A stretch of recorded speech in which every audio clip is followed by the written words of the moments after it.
Hi, I'm Ntando Mlambo, And I'm Caroline Powell. and together we are activists, community and church networkers, and academic researchers in the field of church-owned land, as well as spatial justice. We're excited to share with you our passion for the church and the role that she can play in pursuing spatial justice in our generation. So let's get started. Ntando, please tell us more about emerging space theory and spatial injustice. So for the longest time, space has been seen as this abstract thing where we build things, we also exist in it, but it has no inherent value or inherent bias. But over the last 30 years, we've seen this growth of a critical space theory. So people looking at space critically and studying it and seeing if there is any bias underlying space. 30 years ago, Lefebvre wrote about space being socially produced. So he critiques this abstract way of looking at space and looks at how space reflects the thoughts and biases in our contexts and societies. In 2010, Sawyer uses Lefebvre to look at a concept called spatial justice and injustice. And basically, spatial injustice is the lack of equity in socially valued resources, as well as equitable opportunities to use them. Spatial justice then involves the fair and equitable distribution in space of socially valued resources and opportunities to use them. Wow, Ntando, can you give us some examples of spatial injustice so that people who are listening can know how to recognize these injustices in their own contexts? In a simple way, I would look at spatial injustice as the lack of equitable access to key things in our societies based on where you stay or where you're situated. So maybe lacking equitable access to healthcare or transport or internet speeds in townships or informal settlements versus having a great amount of these things in the suburbs. So that's one example of spatial injustice. Wow, that gives us a lot to think about for our own spaces and cities. By the way, we didn't tell you, Ntando and I are based in South Africa, in two different cities in South Africa. So Caroline, can you speak to us about what spatial justice is and how it links with the wider story of land justice in the world? Yeah, thanks. Spatial justice, I mean, it's really just the direct opposite of what you've just described as being spatial injustice. It describes the processes by which these historic and present injustices are reversed in real space and time and place. And it's how those injustices are replaced by the creation of just, equal, accessible, inclusive, humanity-affirming social structures and infrastructure in our communities, in our neighborhoods, and in our cities. For example, spatial justice may refer to the way that we make all manner of practical amenities more just, human, and accessible. So you mentioned internet. I think about all transport systems, public transport, use of roads and railways, of course, access to dignified housing in our cities and in our places where we live, but also access to public open land, not privatizing everything.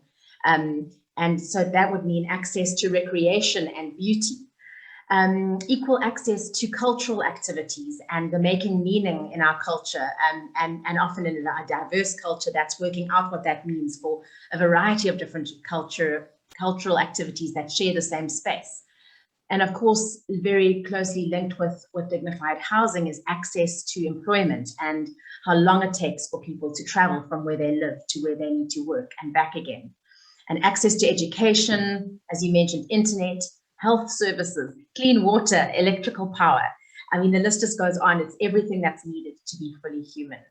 And you asked this question about how does that link to land? Well, land justice and the way that land has been stolen from people over generations of colonialism, and in our context, the system of apartheid.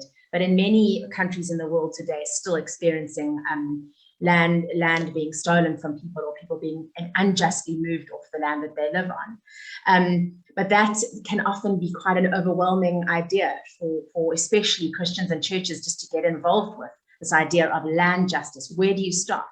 Well, I know that you and I see that these concepts of spatial justice and these examples that we've just given bring the whole story of land justice into the here and now, and they really give us handles to take a hold of as to how to work towards those as faith communities. Wow, that's so good. Could you offer us perhaps some first steps for churches in this pursuit of spatial justice? Being that it's such a huge concept, how do we bring it down to our local churches? Yeah, well, first of all, I think we need to read the Bible with what we call a spatial lens. And you and I have spoken about this a lot, to understand how the Bible is a library of stories that are set in very specific geopolitical spatial contexts themselves. And then from these contextual readings of the Bible, then applying a discerning biblical faithfulness to our context and a prophetic imagination from the Bible into our own contexts. I think churches should join and learn from and stand in solidarity and advocacy with their own local land and spatial justice movements, because those exist wherever we are. So we need to join them and learn from them and walk with them. I think churches need to know their context and their neighborhoods and be able to name the past and present spatial injustices that you mentioned, as well as analyze the cause of these injustices and also our own complicity in them. And then I think the churches that own space or occupy space in places where there is inequality should do property and space and ground and land audits to assess their own assets and to diagnose how well utilized the things that the resources that they have are. And then they should, there's great examples of across the world, churches partnering, for example, with local social and affordable housing companies to create dignified, affordable housing in their areas.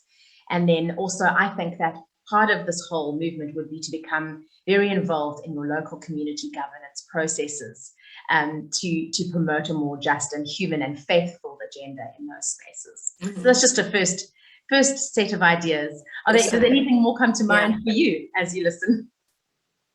I think also just looking at the spaces that congregations live in, because sometimes we can be separated a little bit from, if we have a quote unquote good space for church, we may overlook the spaces that our people that we gather with under the name of the Lord are dealing with. And so it's not necessarily just our spaces, but advocating for the spaces for the children of God under our care.